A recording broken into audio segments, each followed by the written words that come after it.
looking like he's got one more good run. Sips a little shaky, but his heart is still true.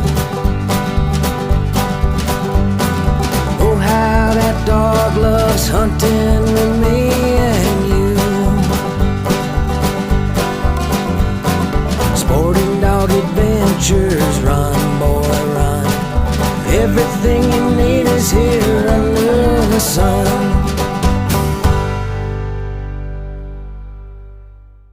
The Sporting Dog Adventures podcast is proudly brought to you by Soggy Acres Retrievers.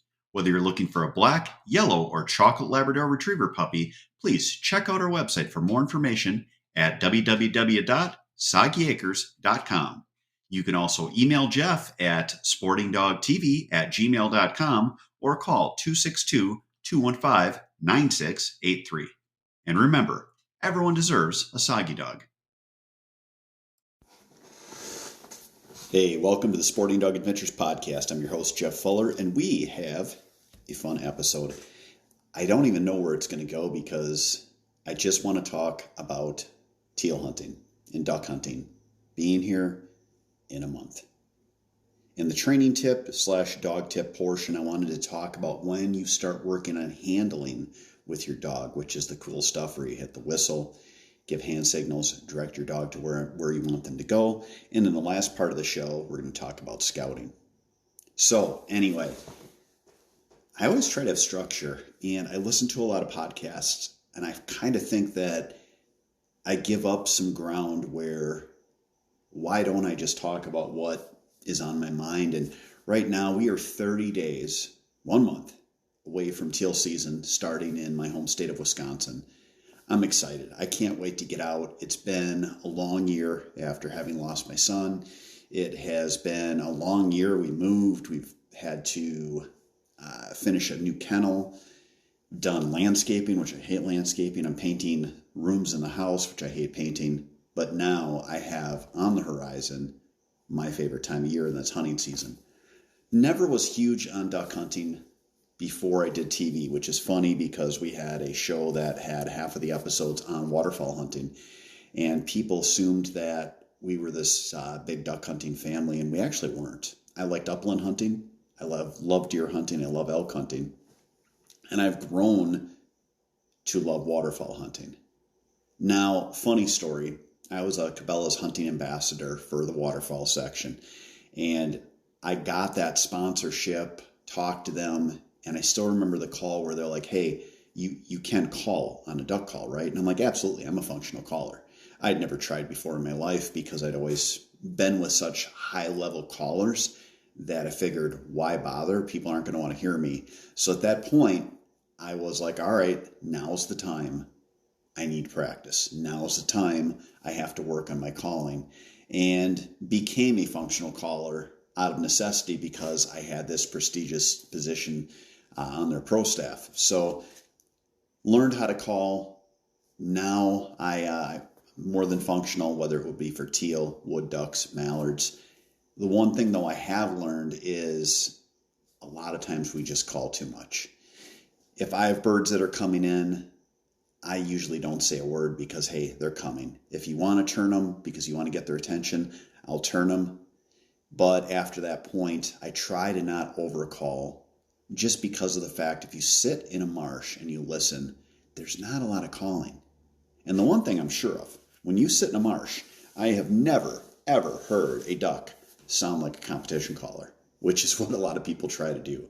You get to the point where you can just, it sounds so neat and you're putting your all into it.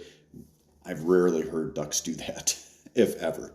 So it's something that you get out there, you've got, especially for teal season, all birds work because they're all younger birds.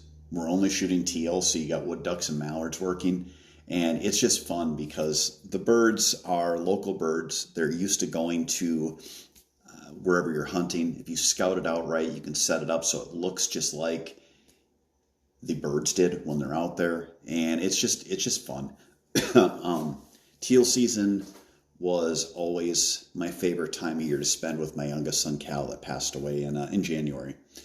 Cal and I would go up for the entire teal season. Maybe he'd miss a day or two because school started a little later, but his school would always start after Labor Day. And this year we would have been short. We would have only gotten 4 days in, but because Labor Day, I believe, is on September 4th. But it's a 9-day teal season, and he would always be up there with me. And we had one, it was the first teal season. We were like, you know what, let's really go and do this. It was during COVID, and Cal and I went up. Actually, it was the year before COVID. Cal and I went up, and it was a magical year. We had, I think we hunted 8 days, and the worst day we had was 6 birds. And we'll just say it wasn't for the lack of opportunity that we didn't get our 6 birds each and 12 birds every day. I still remember there was during that season, there was one hunt where Cal and I were together. We were in a spot that we called the Glory Hole, and we're hunting out of this blind. And we got to the point where we had 11 birds. We needed 12. And I'm like, all right, Cal, you get the last bird. And after the 4th group came in and he didn't drop one, I'm like, all right, Cal, you tell me which one we're shooting at. We're going to both shoot at it. And of course, the next group came in, and between the two of us, we put it down. But that was our limit hunt that we had together. I still have a beautiful picture of him, big smile with the birds, his beautiful blue eyes. It was a fun hunt. It was the first year, or first hunting season since we had lost his brother Cole, because I've lost 2 kids. And we had Cole's ashes with us in the blind. You can still see the ashes that I carry around my neck when I go out hunting with my kids. They're actually in the picture with Cal. And it was a fun hunt.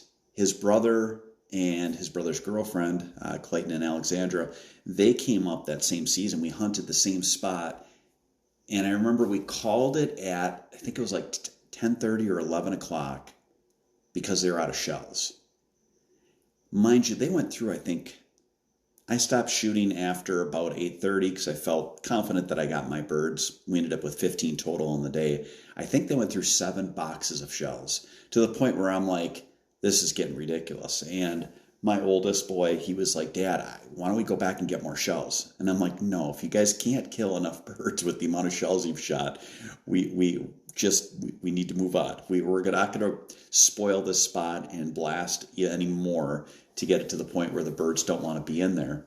And we ended up calling it for that day, but that's when the term for the spot was coined, the Glory Hole.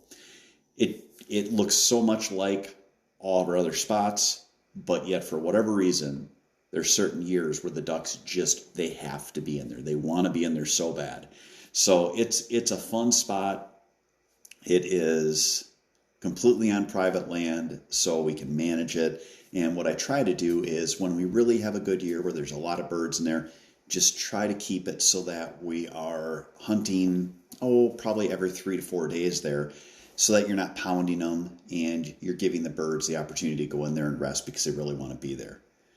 But that first morning, I know this year, it'll be fun when we hit that first morning. We made the decision that we need to be less serious and start cooking in the blind. So we're going to take out a little propane grill, cook some eggs, cook some bacon, have our coffee.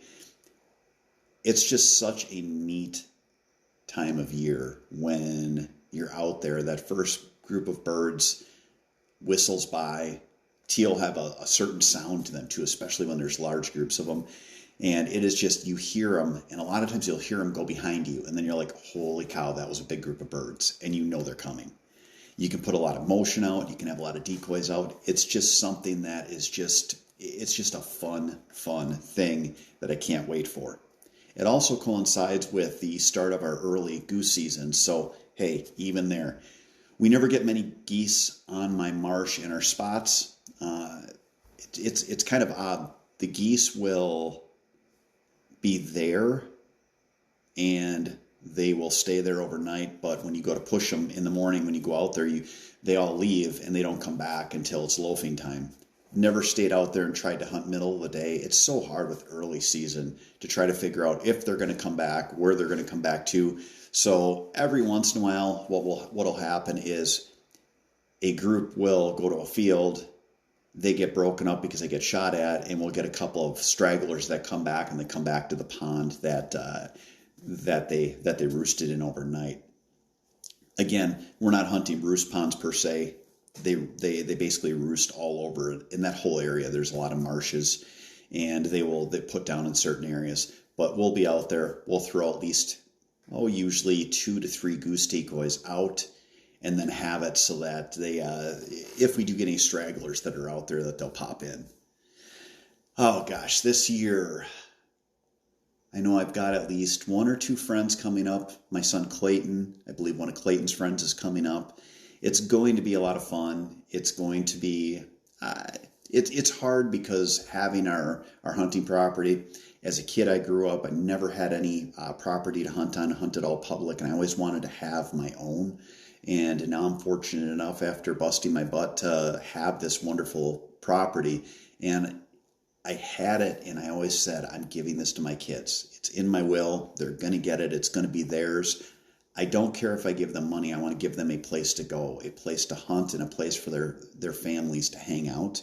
And that was what was important to me. So it's a little tough not having 2 of my boys there. They'll be with me. I'll have their ashes around my neck like I do every time I go out hunting. But it's something where I go up there and I have so many good memories with my kids, but it's also a sad thing. But overall, I guess we'll get past that and get to the point where we can really get excited to enjoy this first part of hunting season that's going to start. So I hope you guys are looking forward to hunting season like we are.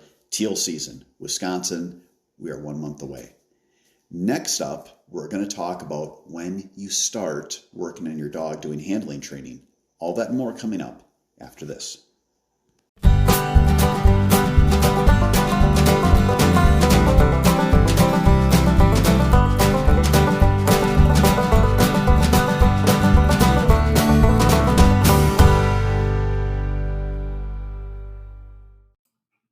When my family is looking for a new or used vehicle, we only shop at the Boucher dealerships in Janesville, Wisconsin. We've bought 7 vehicles now. Ford, Chevy, and Ram, all from Boucher. They have a knowledgeable staff, they're friendly, and they give you a great price. And remember, Boucher will ride with you every mile. It's Jeff Fuller from the Sporting Dog Adventures podcast, and I need a little help. Please stop what you're doing and give us a 5-star rating. Follow us on the platform you're on. Give us a thumbs up. And above all, share our podcast with your friends and family. Our podcast will grow even more, and we can get more people involved in the sport we love with dogs in the field. Thank you so much for your help.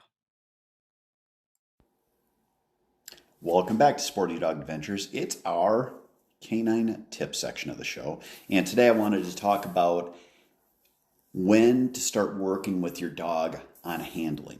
And by handling, I mean where you can hit a whistle, the dog turns around, sits and looks at you, and you direct them left, you direct them right, you direct them back, and you take them into the area where the bird went down when they can't find it. And you have all that cool stuff that everyone sees. You saw it on our TV show for 9 years. It's just a neat thing to see the talent in these dogs. The problem is people don't know when to start this. I no longer train gun dogs. I retired from that after last year, and I would have a common theme that people would bring to me when they needed help with training, whether they wanted to give us the dog, or I still get contacts by people through email and social media. And I will be told, my dog is 8 months old. He's doing great on handling. We're doing directional casting, but I'm having a little trouble getting him to pick the bird up. And it's always trying to explain to people, you got to slow your roll. Think of your training as building a house. You need to build the foundation first, and that is the elbow grease. That is the stuff nobody wants to do. It's what I specialized in because there was so much need for it. But that is where you are doing your trained retrieve, your e-collar work, and your obedience work. And that takes, to get a dog through that, at least 3 months. So when people were telling me they have an 8-month-old dog, I'd always ask and be like, hey, have you had your trained retriever force fetch done? Have you worked with an e-collar? And invariably the answer was always either yes, sort of, or no, what is that? It is fun watching your dog take hand signals. It shows their intelligence, but you have to get them under control so that you can build to that point, because otherwise what happens is we start to build up on handling, doing blind retrieves, multiple marks or retrieves, and the dogs get distracted or the dogs just flat out tell you no, and all of your training falls apart.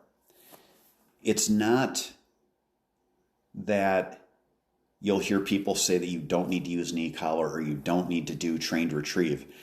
It is part of training. So don't look at it as a one-off. Don't look at it as doing your obedience and reinforcing with an e-collar. Don't look at it as doing your trained retrieve or your force fetch. Look at it as you're building a training process for the dog, and you're teaching them how to turn off pressure. You're teaching them how to gain reward, and you're teaching them that they have to obey on these things, because you're going to give them more complex tasks as you grow in their training. So when you're looking at your blind retrieve, you're looking at your handling training, you're looking at stuff that is complex. You're looking at stuff that the dog needs to know how to learn, know how to turn pressure off, also been put under pressure so that they understand to turn it off, they have to do what you're asking, and get them to the point where they're ready to do that training. So again, it's exciting, it's fun. Everyone wants to take their dogs out, run them on birds, do hand signals, do blind retrieves, but you have to do your groundwork first. So keep that in mind. So that's it for this part of the show. Next up, I want to talk about scouting before teal season gets here. All that and more coming up after this.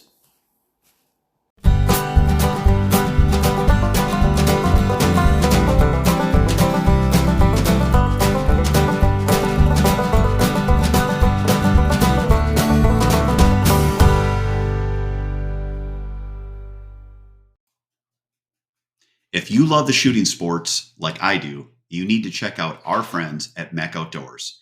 They have fantastic products, whether you're looking at shot shell or metallic reloading, or you want to get yourself a clay thrower so you can practice up for the season.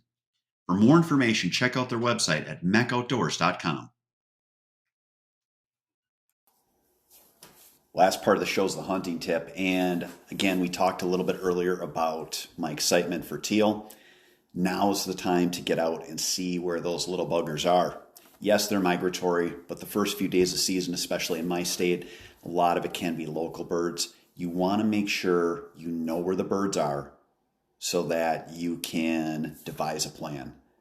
I like to hunt areas that are larger areas so that I can basically, if I'm hunting one property, I can hunt on one end and rest another, or I'll have multiple spots where I will go on the first day or two or the weekend days where I know there's a lot of pressure and the birds will get bounced and moved around a lot, and then have my areas that I know are sanctuaries back where I know the birds are going to get pushed into. It just takes a little bit of time. If you've hunted an area, you kind of know what you're looking for. You kind of know where the birds like to feed, but every year is different. This year, our property that I personally own is dry. The entire marsh is dry. There's no water in it. So we're going to have to look at the river. We're going to have to look at other properties, other places, so that we have a good area to go to. Other years, you get to the point where the water's really high. On certain marshes where you now have spots that maybe were grass all spring and summer that are submerged, so these birds have seed to eat and areas to feed. You have flooded areas. Gosh, I've heard of people hunting flooded pastures or just flooded lawns. You can get to the point where you have different areas in the same general area, but different spots that either are in better view for pulling birds in or just where the birds want to be. So don't waste your time by going back to the same spot year after year after year. Try to go up, spend at least a day or two.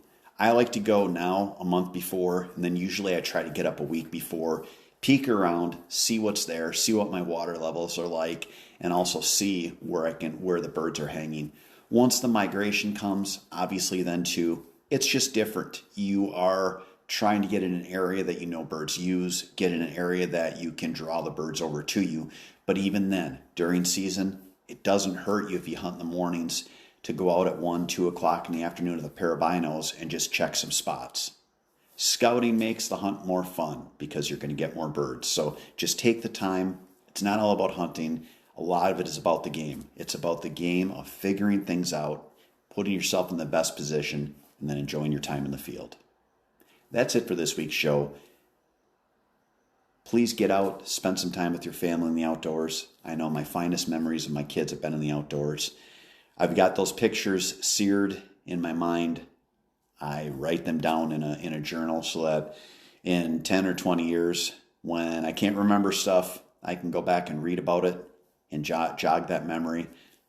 Get out there, spend some time, take your dog with you, love on your dog, get your dog in shape, have fun. That is what hunting season is all about. It's not about what we get. It's about the time that we spend out there. It's that sunrise. It's that perfect retrieve. It's those smiling faces on your kids. Hope you guys have a great week. Thank you so much for listening. God bless.